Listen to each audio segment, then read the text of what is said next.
¿Qué tal, hermanos? ¿Cómo están? ¿Están listos para poder continuar con el estudio de esta serie de discipulado para nuevos creyentes? Espero que hasta ahora cada uno de los temas que hemos venido estudiando hayan sido de bendición para ustedes. Les animo a que en la medida de lo posible estén revisando sus notas, estén estudiando, estén repasando, porque son temas muy importantes, son temas de uso cotidiano en la vida del creyente. Son temas que tarde o temprano vamos a tener que explicarle a algún hermano dentro de la iglesia, y si tú eres alguien que apoya a tu congregación en el discipulado, contiene material importante que en algún momento dado te va a servir para poder responder a cuestionamientos normales y comunes en una persona cuando recién está empezando su andar cristiano, o incluso tú mismo. Si tienes poco tiempo en el conocimiento del Señor y te estás discipulando, o aún tu iglesia no ha iniciado un proceso de discipulado, este material te va a ayudar también para poder comprender mejor. Yo te animo, esta parte es muy importante, que si tú eres parte de alguna iglesia en la que aún no has recibido un material de discipulado para nuevos creyentes y tu iglesia te ofrece un material, pues que tú tengas la humildad de poder estudiar el material ofrecido por tu iglesia. Hay ocasiones en que tenemos la oportunidad, como en esta ocasión, de poder estudiar algún material con una buena doctrina, una buena enseñanza, y llega el momento en el que nuestra iglesia tiene un material propio y quiere comunicarlo, o quiere instruir a su iglesia, a los miembros de la iglesia como tú, en este conocimiento de la palabra de Dios, y empiezan las actitudes equivocadas de, pues no, esto yo ya lo sé, ya lo conozco, ya estudié en otro lugar. No. Yo te animo a que tú tengas una actitud humilde de aprendizaje. La palabra de Dios nos enseña que alguien que es sabio se junta con sabios y va a poder aprender más. Siempre hay algo que nosotros podemos aprender de un maestro. Yo quiero pensar, y de hecho estoy seguro, que hay mejores maestros, mucho mejores maestros que tu servidor, y que seguramente tendrán mejores ideas a través de las cuales complementar con ejemplos personales incluso. Sin embargo, el estudiar con nosotros pues te va a permitir sentar las bases o reafirmar lo que tú ya conoces. Esperamos que realmente sea de bendición para ti. En esta ocasión vamos a estudiar el módulo 1, tema número 5, que se llama la Cena del Señor. Déjame platicarte un poquito acerca de esto. Esto que te voy a explicar en este momento no es parte del material escrito que tú tienes, así que yo te ruego que pongas atención. En el Antiguo Testamento, Dios con su pueblo, el pueblo de Israel, estableció una serie de pactos, una serie de ceremonias que tenían como propósito mantener una relación de amistad, permíteme llamarlo así, entre Jehová el Señor y su pueblo, el pueblo de Israel. Estableció con ellos ceremonias, fiestas, celebraciones que iban a llevar al pueblo de Israel a mantener viva en su mente y en su corazón el recuerdo de la obra que Jehová el Señor vino haciendo con ellos en la medida en la que se iba relacionando con su pueblo. De tal manera que, por ejemplo, cuando el pueblo fue liberado de la esclavitud en Egipto, la noche que Israel fue finalmente liberado, el Señor estableció una celebración que conocemos nosotros como la Pascua. La Pascua es una celebración que únicamente los judíos, el pueblo de Israel, tenían que realizar. Te menciono esto porque cuando Jesucristo está en la tierra, Él va a establecer una ceremonia también que hoy nosotros conocemos como la Cena del Señor, que tiene propósitos, vamos a llamarle parecidos. No es que Jesucristo hubiese querido sustituir la Pascua por la Cena del Señor, porque están destinados a grupos distintos. La Pascua al pueblo de Israel, la Cena del Señor a la iglesia. Pero personalmente creo que hay algunas cosas que podemos rescatar y que nos van a ser de utilidad. La Pascua se celebraba solamente una vez al año. Estaba obligado el pueblo de Israel, especialmente los varones, a participar de esta ceremonia a partir de la salida de la esclavitud en Egipto, porque recordaba que en el pasado, a través de la sangre del cordero untada en los postes y en los dinteles de las puertas y las ventanas, les recordaba, insisto, que ellos habían sido librados, su vida había sido librado, porque la palabra Pascua, pesá o peshá, significa pasar sobre. Si tú has leído la historia, en la 10ª plaga, el Espíritu del Señor que vino trayendo una plaga de muerte sobre los primogénitos. Cuando encontraban en los postes y en los dinteles la sangre del cordero, pasaba encima de esa casa y ningún primogénito moría. Y entonces en el futuro las generaciones miraban hacia atrás recordando que la sangre del cordero había salvado literalmente sus vidas.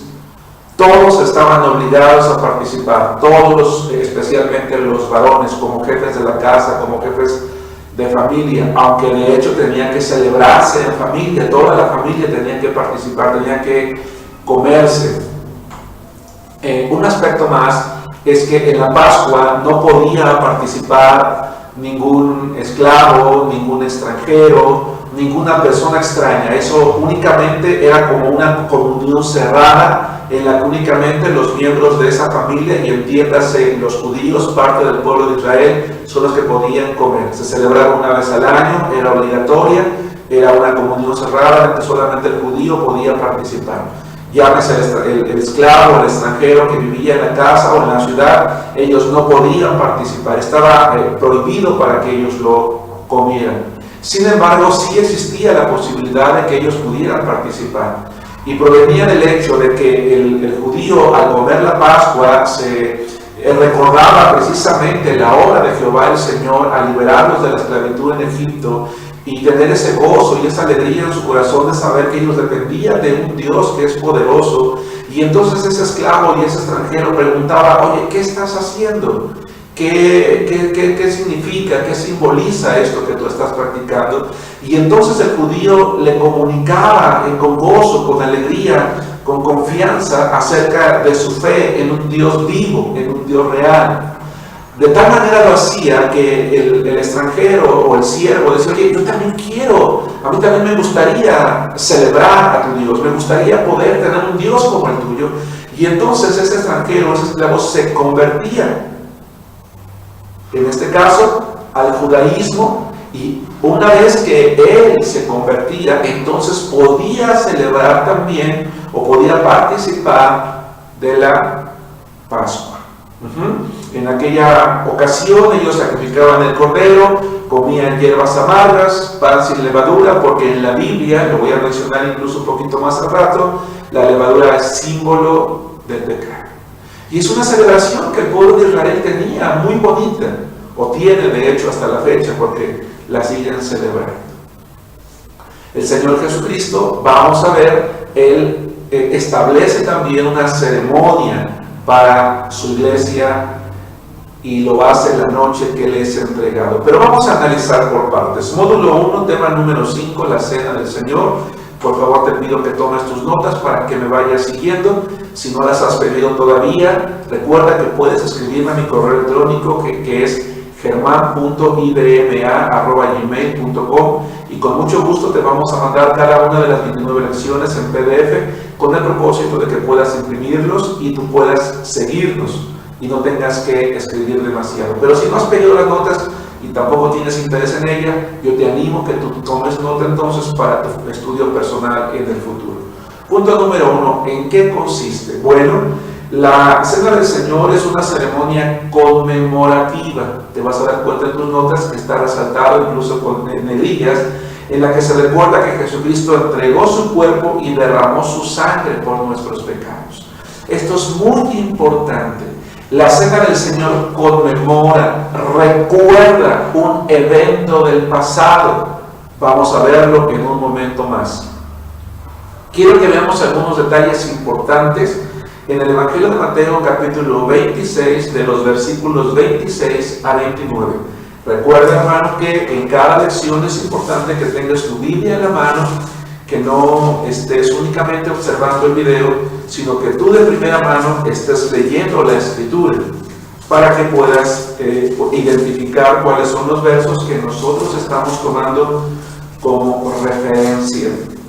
Mateo capítulo 26, versículos 26 al 29, dice así: y mientras comían, tomó Jesús el pan y bendijo y lo partió y dio a sus discípulos y dijo: tomad, comed, esto es mi cuerpo.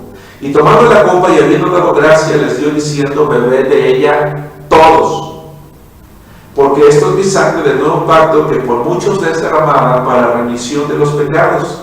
Y os digo que desde ahora no beberé más de este fruto de la vid hasta aquel día en que lo beba nuevo con vosotros en el reino de mi Padre. Vamos a analizar algunos aspectos importantes que se desprenden de estos versículos, y son 5 cosas en particular. En primer lugar, según el versículo 26 que acabamos de leer, ¿quién ordenó que esta ceremonia se llevara a cabo? El Señor Jesucristo. La noche anterior a aquella ocasión en la que Él va a ser entregado, dice la palabra de Dios que Él se había reunido en un aposento alto para comer la Pascua con sus 12 apóstoles. Él, como varón judío acostumbrado a cumplir la ley, se reúne, manda a preparar un lugar específico y Él está congregado allí celebrando esta ceremonia importante. Y una vez que termina de comer la Pascua, Él va a establecer con sus discípulos también una ceremonia que más tarde se va a llamar Cena del Señor, que va a tener varios propósitos, varias características y también varias condiciones para aquellos que en el futuro, que ha llegado hasta nosotros y en un futuro hasta que el Señor regrese, debemos de cumplir. Bien, entonces es una ordenanza. ¿Quién ordenó? El Señor Jesucristo. Jesús ordenó predicar el Evangelio, ordenó bautizar, ordenó practicar esta ceremonia. Es una ordenanza, no es algo que nosotros elijamos hacer a nuestro arbitrio o a nuestro antojo, o si queremos sí o si queremos no. Es una ordenanza y como tal tenemos que llevarla a cabo. 2. Según el mismo versículo 26, ¿qué simboliza el pan que se come? El cuerpo de Cristo. Y aquí es donde me voy a detener un momento, hermanos. Nosotros creemos, con base en la Biblia, con base en lo que estableció el Señor Jesucristo, que lo que nosotros comemos, en este caso el pan sin levadura, representa o simboliza el cuerpo que Jesucristo entregó para ser partido, para ser molido por nuestros pecados. No es correcto creer, decir o enseñar que estamos comiendo el cuerpo de Cristo. Nosotros estamos influenciados, nuevamente hago referencia, por un conocimiento en el que se nos ha dicho, se le ha dicho a la gente que se le da una galletita, se le introduce en la boca y se dice el cuerpo de Cristo, el cuerpo de Cristo, el cuerpo de Cristo, porque se supone que a través de una ceremonia llamada misa se lleva a cabo una transustanciación en la que esa galleta o esa oblea se convierte literalmente en el cuerpo de Cristo y la gente está comiendo el cuerpo de Cristo. Esto no es así. Esto no tiene una base, no tiene un sustento bíblico. Es una invención humana. La palabra de Dios dice que incluso Jesús aún no había muerto, aún no había sido entregado, estaba a unas horas de hacerlo, y Él está estableciendo esto como representación de lo que va a ocurrir. De tal manera que cuando nosotros comemos el pan, un pan, no el cuerpo de Cristo, no un pan que se convierte a través de oración en el cuerpo de Cristo, sino un pan que representa o simboliza el cuerpo de Cristo, estamos recordando que Él entregó su cuerpo al sufrimiento. Recuerda que la palabra de Dios dice que Él fue azotado, que fue abofeteado, que lo golpearon con el puño, que le escupieron, que le arrancaron la barba, que le colocaron una corona de espinas, que lo atravesaron con una lanza. Él sufrió, su cuerpo fue literalmente partido, literalmente de esa forma, y lo hizo por nuestros pecados. 3. Según el versículo 27 y 28, ¿qué simboliza el jugo de uva que se bebe? La sangre de Cristo. Esto es importante. Nosotros no bebemos vino cuando celebramos la Cena del Señor, sino que tomamos jugo de uva 100%, porque en la Biblia el vino o el mosto era el jugo de uva recién exprimido y se le conocía como vino. Este es un nombre correcto. El vino puro es precisamente el jugo de uva recién exprimido.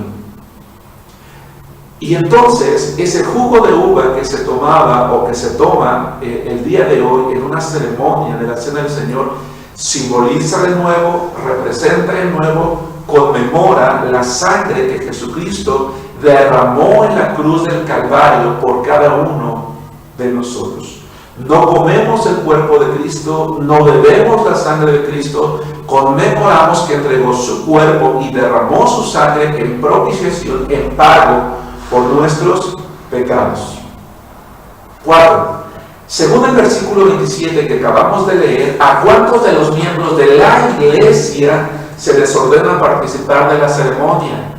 A todos.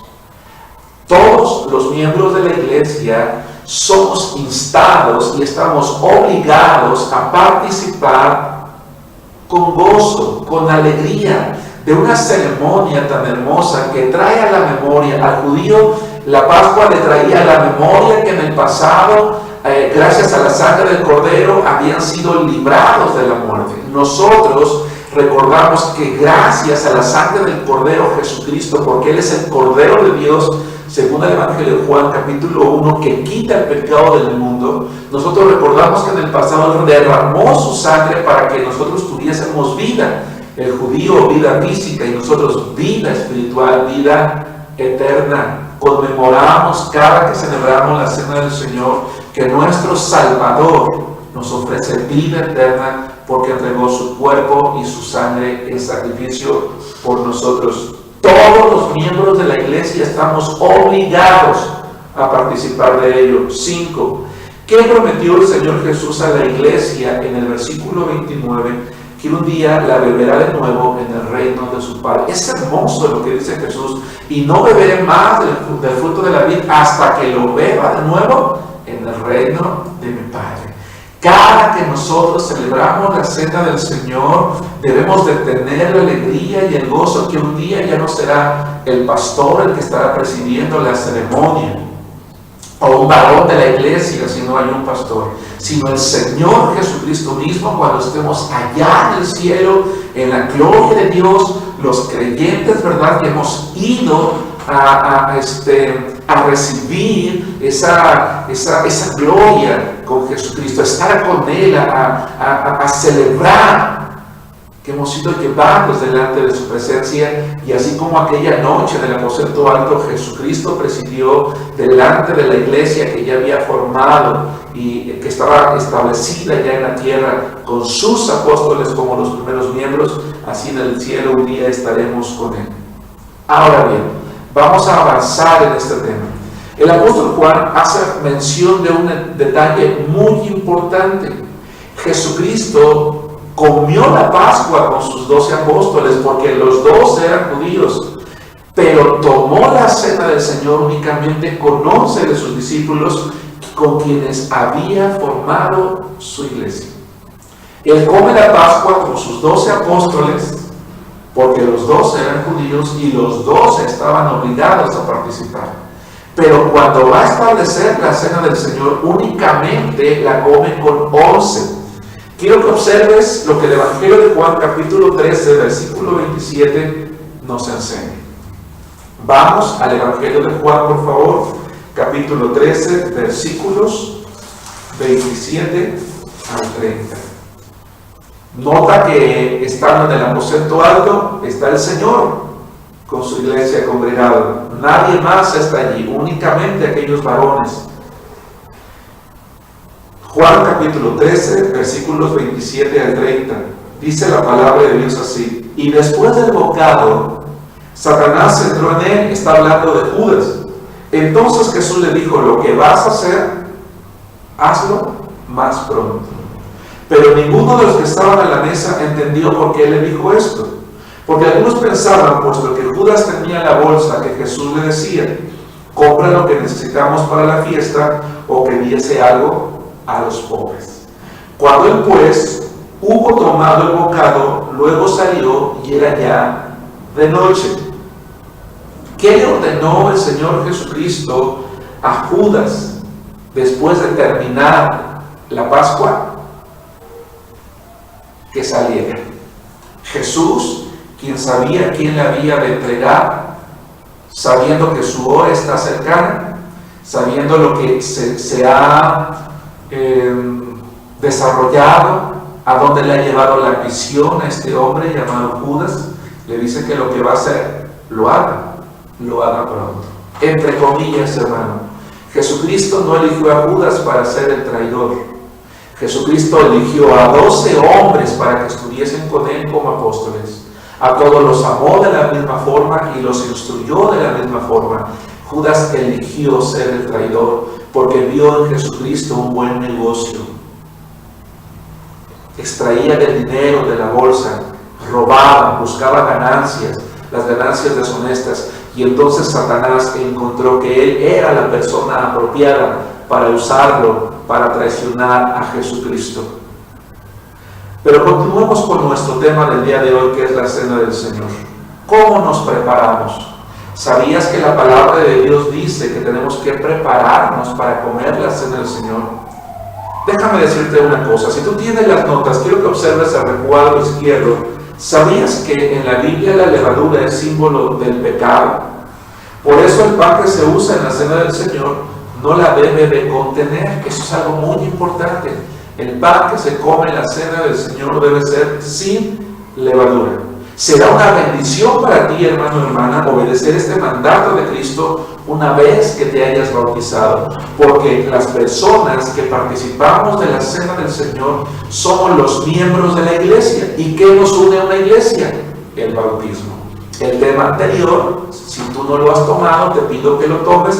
Recuerda que es bueno que vayas tomando cada uno de los temas, porque probablemente algunas dudas te van a surgir, y si saltas un tema, pues entonces tus dudas no van a poder ser resueltas. Y si aún tienes alguna, escríbeme a mi correo electrónico y con mucho gusto podemos resolverlas con base en la palabra de Dios.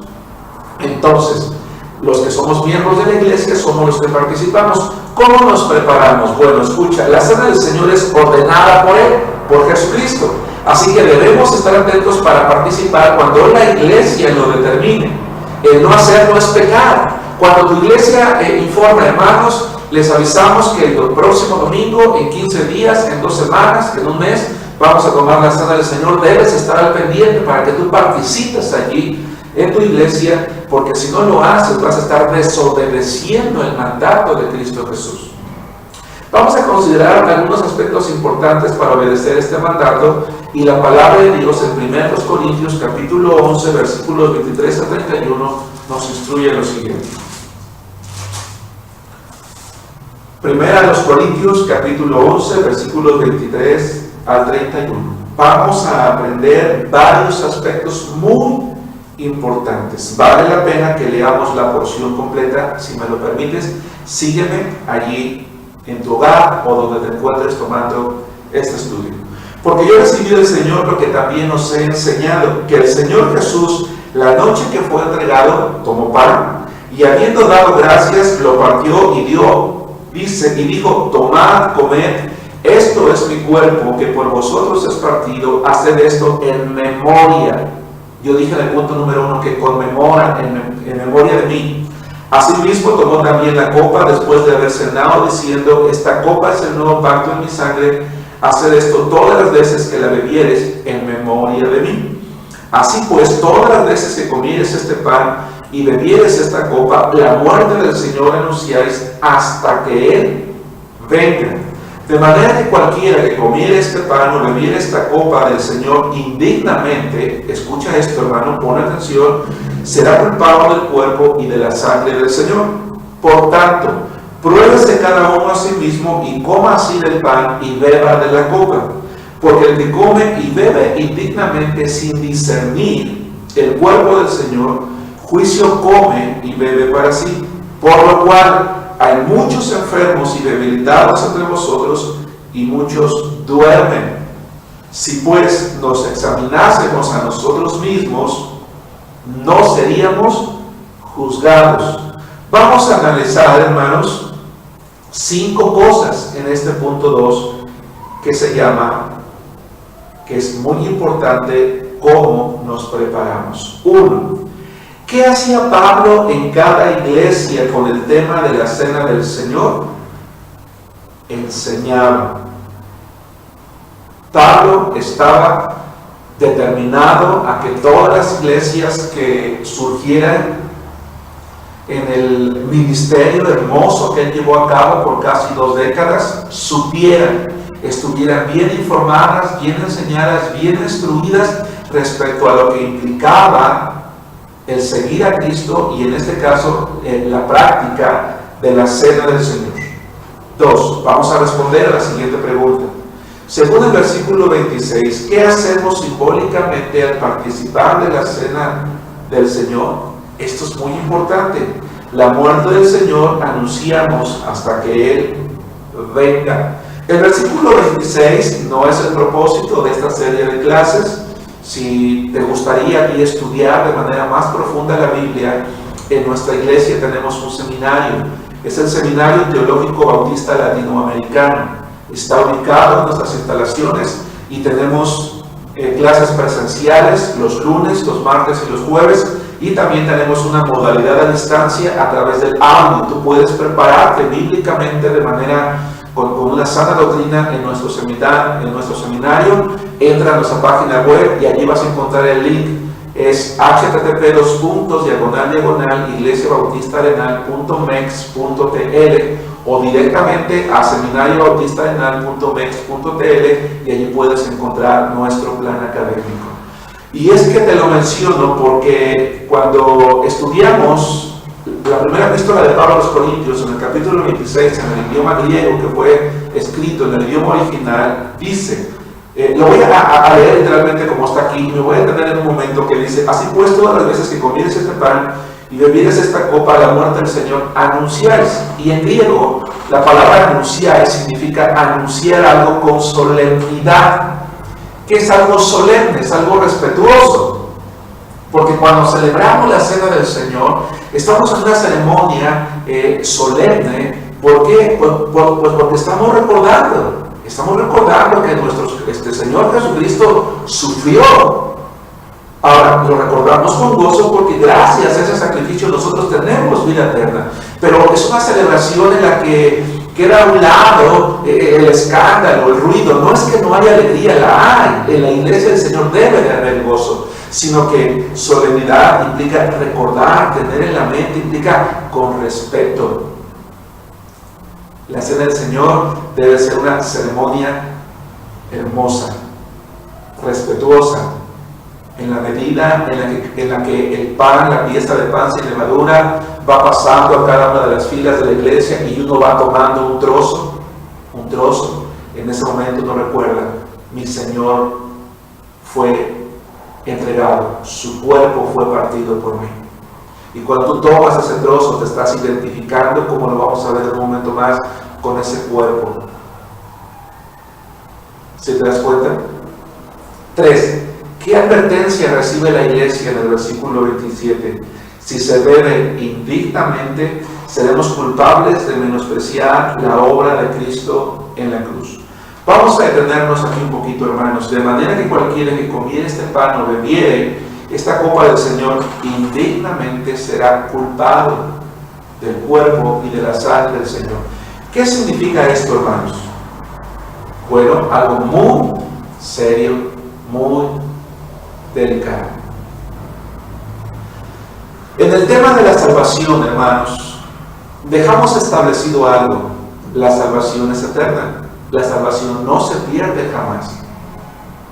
Así que si alguien te enseña que has perdido tu salvación, te están enseñando algo que no es bíblico, que no es correcto. Pero mencionamos en la clase de la salvación que la palabra de Dios dice que el fruto de nuestra salvación es la santificación y el resultado la vida eterna. El que la salvación sea eterna, hermano, no es la libertad para que tú y yo vivamos en pecado. Y en aquella ocasión, en ese tema, yo mencioné, hermano, que tú y yo, si decimos tener a Cristo y tenemos a Cristo de verdad, no podemos estar viviendo una vida de rebeldía, una vida pecaminosa. Por eso, en este momento, hermano, yo quiero hacerte una invitación a que tú examines tu vida. ¿Cómo está tu vida? ¿Has cambiado realmente? Porque una persona que tiene a Cristo en su corazón es una persona que con el tiempo cambia, se transforma. Es triste encontrar hogares cristianos en el que el esposo le pega a su esposa, maltrata a sus hijos. en el que la familia está sometida a un sufrimiento, a una humillación, mujeres que están sometidas porque el esposo es el que mantiene, el que paga las cuentas, mujeres que no se sujetan a sus maridos, hijos que son irrespetuosos, que son rebeldes, familias que celebran sus cumpleaños, ¿verdad? Las celebraciones no tienen nada de malo, pero hay alcohol, hay baile, que se hablan con groserías, con doble sentido, que siguen contando sus chistes colorados, que son, en México se les llama al hablar en doble sentido, ¿verdad? Que hablan con albures, que mienten, que roban, que engañan, que fornican, que adulteran, que todavía se fuman sus cigarros, se toman sus copas, que son ladrones, que tienen comercios y mueven la balanza para que deje kilos de 800 gramos o que suben el precio para abusar de la gente. No, hermano, no. Una persona que vive así y viene a la iglesia a tomar la cena del Señor, la está bebiendo indignamente, porque está menospreciando lo que simboliza. Quiero que te des cuenta que dice, será culpado del cuerpo y de la sangre del Señor. ¿Por qué? Porque el Señor entregó su cuerpo y derramó su sangre para que nosotros tuviésemos la vida eterna y viviésemos una vida santa. Y ser culpados implica que entonces Él murió en vano. Implica menospreciar. Sí, Jesús dice que yo tengo que vivir una vida de santidad, pero yo no la voy a vivir. Yo voy a vivir como yo quiera. Y a mí no me tiene por qué decir nada el pastor, ni que venga a la iglesia, ni que vengan los hermanos. Hay hermanos que se esconden por allí para cometer sus pecados, sus fechorías. Hay otros que han llegado ya a un momento de tal rebeldía. ¿Qué más les importa quién los vea? No tienen ningún problema. Pero eso sí, van el domingo a la iglesia y dicen amén, y cantan gloria a Dios, y levantan sus manos, y gritan, y lloran, y dicen aleluya. Pero en sus casas, en la calle, están menospreciando al Señor, están avergonzando al Señor porque su vida refleja algo o muchas cosas, pero no a Jesucristo. Y entonces había personas en la iglesia de Corinto que precisamente llegaban a la celebración de la Cena del Señor en esas condiciones, pensando que no pasaba nada, que no hay nada. Hay creyentes hoy en día, hermanos, que se han vuelto religiosos. Hay personas entre nuestras iglesias que se convirtieron de una religión a otra, pero nada más. Llegan el domingo, se sientan, ocupan un lugar, calientan una banca y se regresan y viven igual. No es esa vida a la que fuimos llamados, hermanos. Y a veces pensamos, no pasa nada. O pensamos que porque damos nuestros diezmos, nuestras ofrendas, porque gastamos 3 horas en estar escuchando la palabra de Dios es suficiente. No, hermano. Participar de la cena del Señor implica estar preparados espiritualmente. ¿Qué significa eso? Quiero que veamos lo que la palabra de Dios nos enseña y que estamos analizando a través de diferentes puntos. Dice, según el versículo 28, ¿a qué somos exhortados? A comer del pan y beber de la copa, pero después de examinarnos a nosotros mismos. No hay razón para no participar. Y entonces, continuando con la misma interpretación de este verso, hay hermanos que tristemente nunca acuden a tomar la cena del Señor en la iglesia. Porque dicen, es que yo no voy a la cena del Señor porque yo no soy una hipócrita como otros que están en pecado y se la están tomando. Ya Dios tratará con ellos y vamos a ver cómo, de manera dura, de manera fuerte. Y a veces se hacen los humildes. Es que Dios sabe cómo está mi vida. Es que yo no merezco estar allí. No, nadie merece estar allí, pero tienes que estar allí porque es una orden de Jesucristo. Así que si tú anticipadamente sabes que estás viviendo en pecado, no le agregues uno más, porque no acudir a la cena del Señor es pecado, porque es un mandato, es una ordenanza establecida por Jesucristo. Así que si este próximo domingo hay cena del Señor en tu iglesia y tú no vas o no fuiste, tú cometiste un pecado porque el Señor estableció una ordenanza y tú no la estás estableciendo.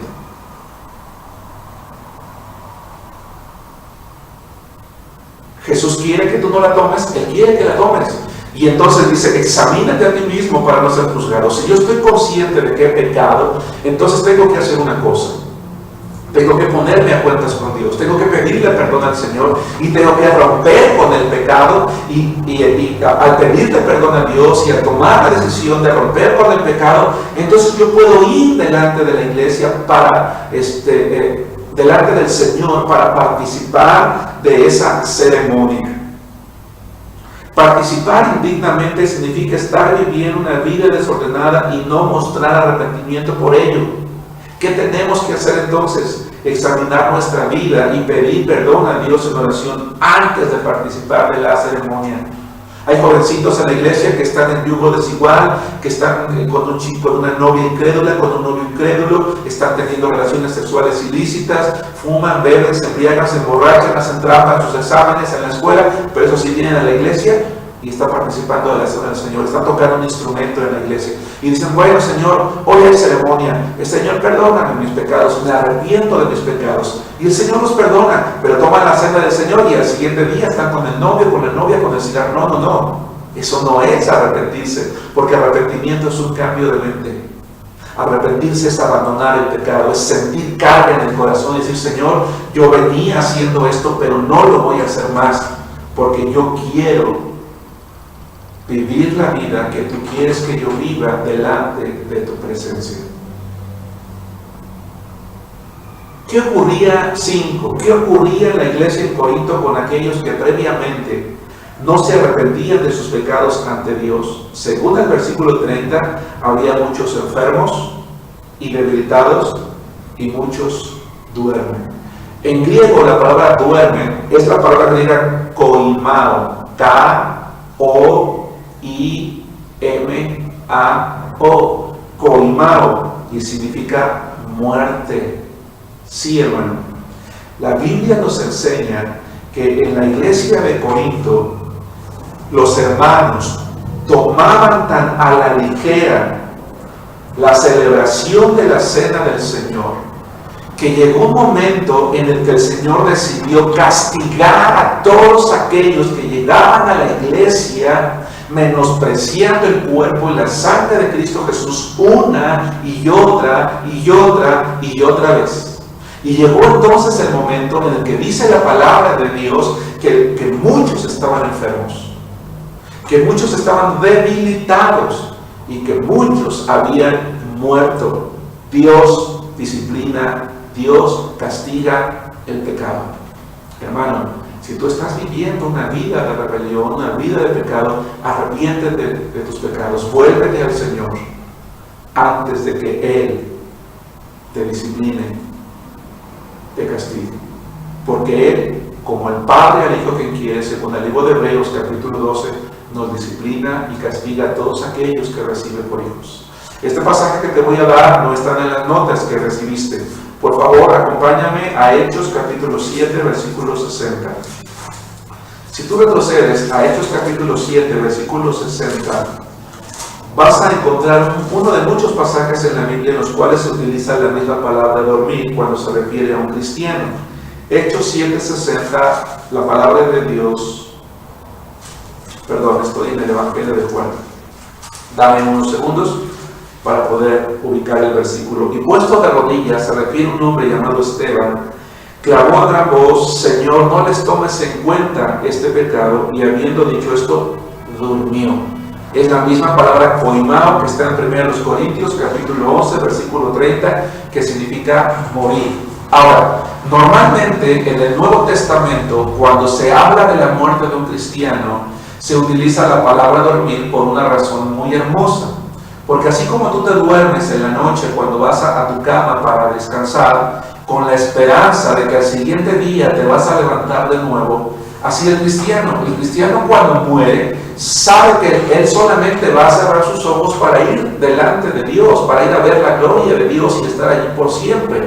Pero en virtud de que la salvación de Dios incluye también nuestro cuerpo, tenemos la esperanza de que un día el Señor va a resucitar nuestro cuerpo, va a levantar nuestro cuerpo de la sepultura y lo va a unir a nuestro espíritu que está con Él.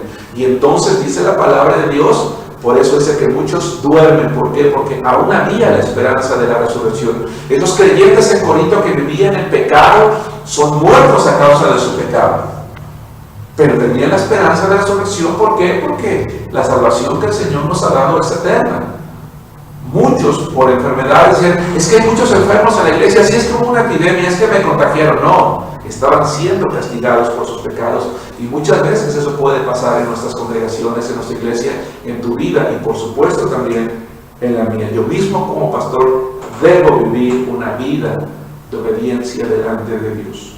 Participar de la cena del Señor es un motivo de gran gozo, según los versículos 31 y 32 que ya leímos. Podemos llegar a ser disciplinados para no ser juzgados como rebeldes por quienes no nos conocen o por quienes no conocen de Cristo. Pero si estamos a cuentas con Dios, no hay nada de qué preocuparse. Hermano, acude a las celebraciones de la cena del Señor. Si tú eres de aquellos que equivocadamente no acuden o van cada que quieren, hermano, estás en un error. Debes ir, debes participar, debes ponerte en cuentas con Dios y debes abandonar el pecado. Porque cuando hablábamos de la salvación, de la seguridad de la salvación, decíamos que una persona salva da fruto. Hay una evidencia externa de lo que interiormente ha pasado. Así como el bautismo es una evidencia externa de lo que interiormente ha ocurrido en nuestro corazón, nuestra vida es una evidencia externa de que aquí mora el Señor Jesucristo. Punto número 3, la periodicidad. A diferencia de la Pascua, que es una ceremonia que los judíos celebraban una vez al año, la Biblia no nos indica cada cuándo debemos de celebrar la cena del Señor. No nos dice si una vez al año, si una vez al mes, y cada semana, no. Pero sí nos indica dos propósitos, y vamos a retomarlos, aunque ya los vimos en el punto anterior, en 1 Corintios capítulo 11, versículo 26. Dice, así pues, todas las veces que comieres este pan y bebieres esta copa, la muerte del Señor anunciáis hasta que Él venga. 1, que al hacerlo, la muerte del Señor anunciamos, y 2, que debemos hacerlo hasta que Él venga. ¿Por qué? Porque sucede que cuando nosotros tomamos la cena del Señor, hay hermanos en nuestra iglesia que a lo mejor no han dado todavía el paso de obediencia del bautismo, que debieron de haberlo dado pronto, o quizás hay algún invitado. Gracias a Dios, a nuestras congregaciones siempre están llegando personas nuevas, y entonces nosotros aprovechamos cada ceremonia, cada celebración de la cena del Señor para dar a conocer el sacrificio de Cristo. La muerte del Señor anunciamos, Jesús murió, ciertamente murió, pero resucitó, su sangre fue derramada, y dice el Señor que tenemos que hacerlo. ¿Por cuánto tiempo, hermanos? Hasta que Él venga. Hay iglesias que celebran la ceremonia cada semana, o cada mes, o cada año. No hay ningún problema, porque no hay una norma establecida en la iglesia. Lo importante es que se lleve a cabo como lo indica la palabra de Dios. Los miembros bautizados, aquellos que se han examinado a sí mismos, que viven una vida de santidad, una vida de obediencia, o que se han puesto a cuentas con Dios y que están participando. Ahora bien, hay varios aspectos interesantes. Yo te mencionaba que nadie que no fuese parte del pueblo de Israel podía participar de la Pascua. De la misma forma, nadie extraño a la iglesia puede o debe participar de la ceremonia. ¿Por qué? Porque la iglesia es local. La iglesia no es universal. La iglesia no está compuesta por los miembros de todas las iglesias bautistas del mundo, y mucho menos por los miembros de todas las iglesias, de todas las denominaciones del mundo. No. La iglesia es local y está compuesta por los miembros de su localidad. Nuestra iglesia, hermanos, tiene la costumbre de celebrar la cena del Señor inmediatamente después de que bautizamos a nuevos creyentes, y en un promedio cada 3 meses.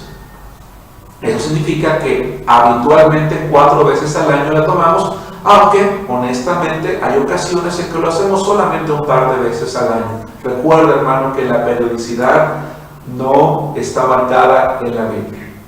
Ahora bien, esto es algo muy importante. ¿Por qué debes de participar de la cena del Señor, hermano? Porque la cena del Señor es un símbolo de comunión con la iglesia. Es un símbolo de unidad. Jesús estuvo con sus 12 apóstoles comiendo la Pascua, pero con sus 11 miembros de la iglesia celebrando la cena del Señor. Es importante que nunca debes de faltar a esta ceremonia y que tampoco nunca debes de participar de ella en una iglesia distinta a la tuya.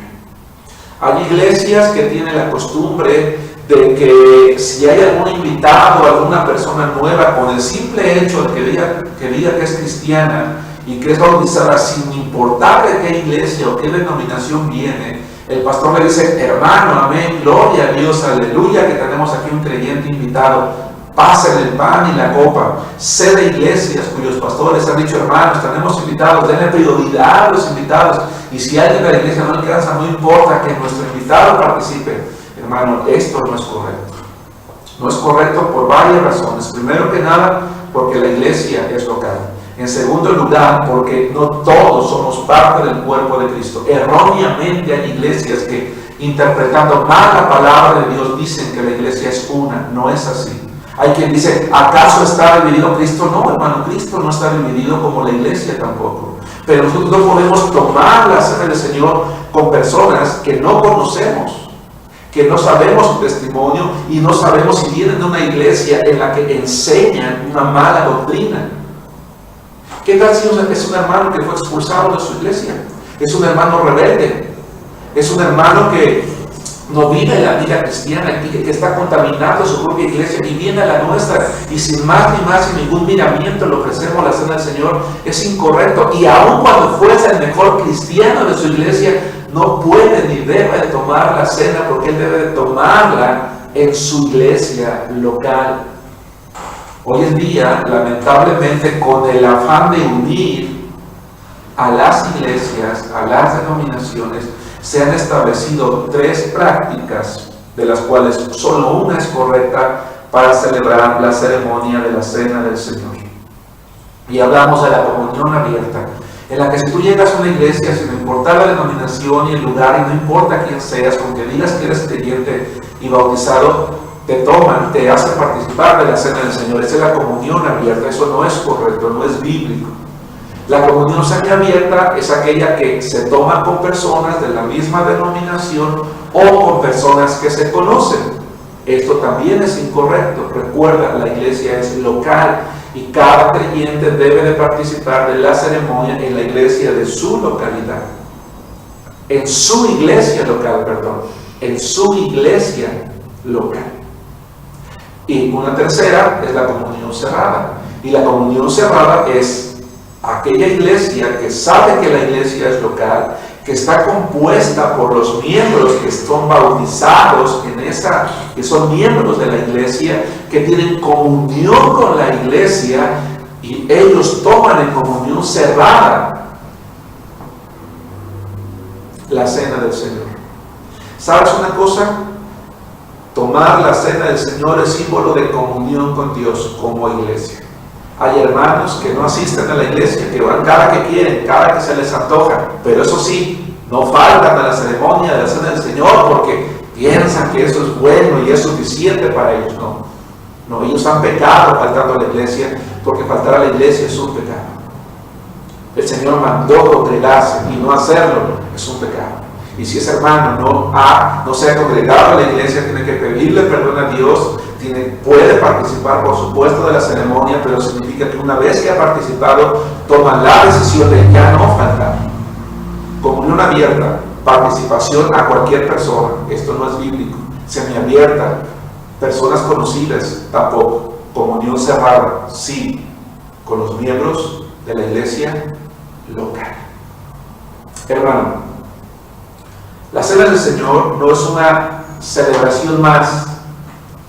Es una ceremonia conmemorativa que nos recuerda que Jesucristo entregó su cuerpo y derramó su sangre en sacrificio por nuestros pecados. Es una ordenanza de tal manera que todos debemos de participar, pero recordando que debemos de vivir una vida de santidad para participar de la ceremonia, para no traer sobre nosotros la disciplina del Señor. Así que, hermanos, si tú y yo estamos viviendo en pecado, es hora ya de abandonarlo para realmente vivir la vida cristiana y ser verdaderos discípulos de Jesucristo. Si estamos dispuestos a repetirnos, podemos y debemos participar de la ceremonia en el entendido de que una vez que lo hacemos, rompemos con el pecado y empezamos a vivir una vida de obediencia. Hermanos, me da mucho gusto estar una vez más con ustedes. Los espero en el siguiente tema, hermanos. Que Dios les bendiga.